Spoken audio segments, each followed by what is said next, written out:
My dream was a quiet whisper I had nurtured for years, a carefully built bridge to a new life. I, Ilara, an ambitious introvert, had meticulously planned every step of my escape from our suffocating family. This new community, far away, was meant to be my sanctuary, a place where genuine connection mattered. I felt a quiet anticipation, a hope for true belonging. I poured my heart into crafting my online persona, not as a disguise, but as an honest reflection of my aspirations. I connected with people in my dream community, sharing ideas, building genuine relationships. Each new connection felt like a small victory, a step closer to the life I craved. I finally felt seen, understood. Then small things started. A strange message in a group chat, a confused look from a new acquaintance. I brushed them off, thinking they were just misunderstandings, or perhaps my own social awkwardness. My focus was too sharp, my goal too close to let minor oddities distract me. But the oddities grew.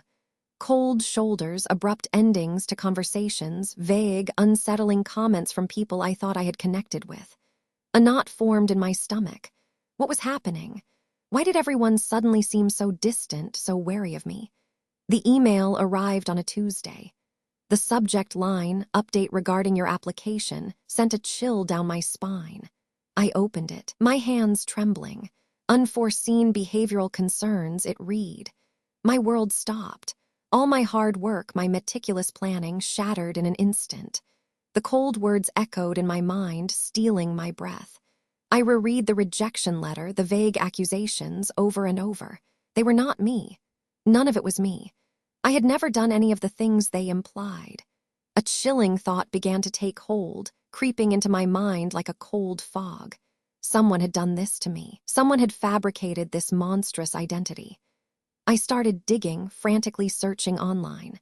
My blood ran cold. There it was. An account, posts, comments, all under my name, using my pictures but not my words. A monstrous version of me, actively slandering people, spreading vitriol. My digital doppelganger was alive, breathing, and destroying everything I had built. I confronted my sibling, desperate for answers, for an explanation. They looked at me, eyes wide, feigning shock. "What are you talking about, Ilara? You sound paranoid." Their voice was calm, too calm. My heart ached with a terrible mix of confusion and betrayal. They denied everything, dismissing my fears as delusions. The walls felt like they were closing in. Every glance, every whisper felt like judgment. My dream, my escape, was gone, replaced by a crushing sense of isolation. I felt utterly alone, trapped in a nightmare I hadn't created. My children, sensing my distress, became quieter, their small faces reflecting my turmoil. It broke my heart. As I sifted through old messages, trying to piece together the timeline of lies, a small detail caught my eye. A specific turn of phrase, a private joke, used by the doppelganger. It was something only my sibling knew, something we had shared years ago. A cold, hard certainty settled in my gut, my own flesh and blood. The revelation about my sibling felt like a physical blow, leaving me breathless and lost. But as the initial shock faded, a cold, hard resolve took its place. I would not let this stand. My dream, my future, my very identity, they were mine to claim, not for someone else to destroy. My children deserved a mother who fought for what was right, who showed them the strength of her convictions. I decided then and there that I would systematically uncover every lie, every manipulation.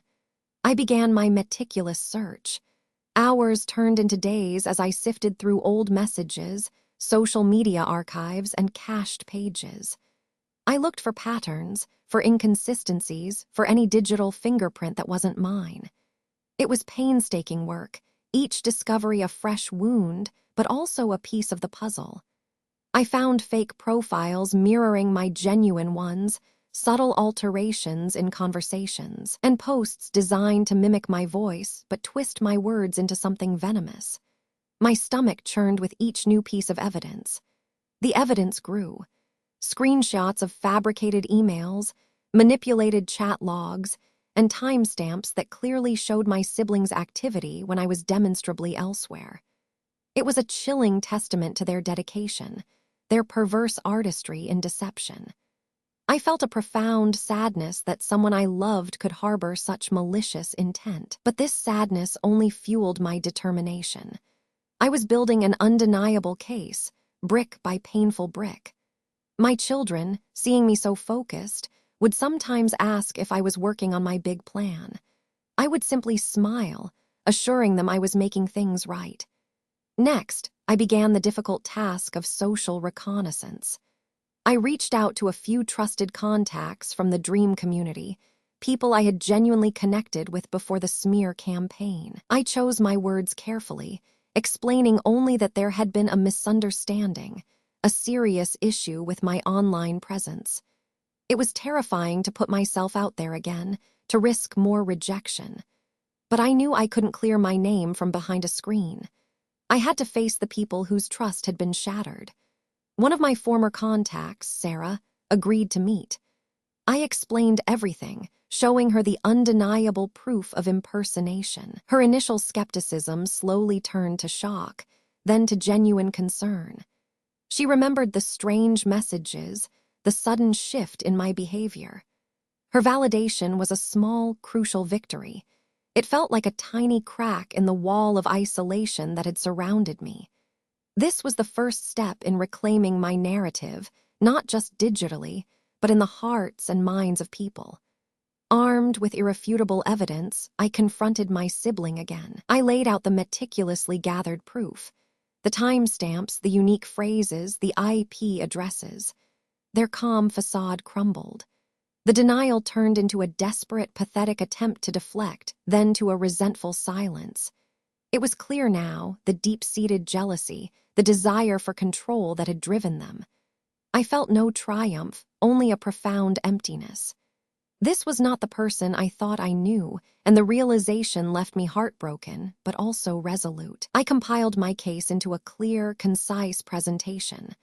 I sent it to the admissions committee of my dream community, along with testimonials from those who now understood the truth. It was a nerve-wracking wait.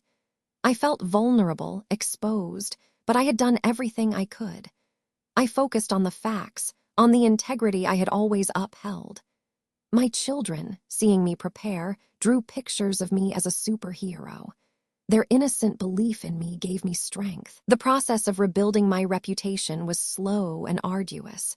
Some people remained skeptical, their minds poisoned by the lies.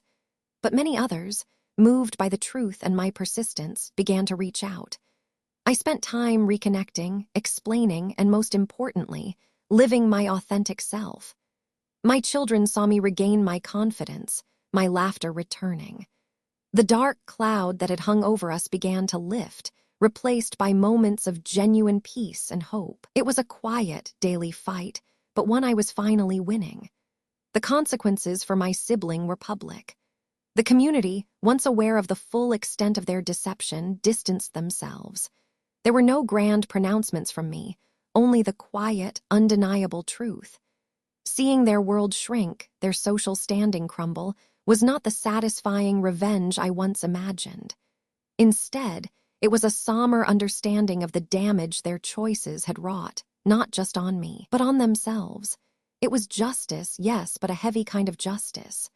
Then the email arrived, my reacceptance into the dream community. I read the words, my eyes blurring with tears of relief. It wasn't just an acceptance, it was an affirmation of my true self, a reclamation of my shattered future. My children cheered, sensing the magnitude of the moment. We packed our bags, leaving behind the toxic shadows of the past. As I stepped into my new life, I carried the scars of betrayal, but also the profound strength of having fought for my truth. Freedom tasted sweet, but it was a bittersweet victory, knowing the cost. Still, it was a beginning, finally, truly my own.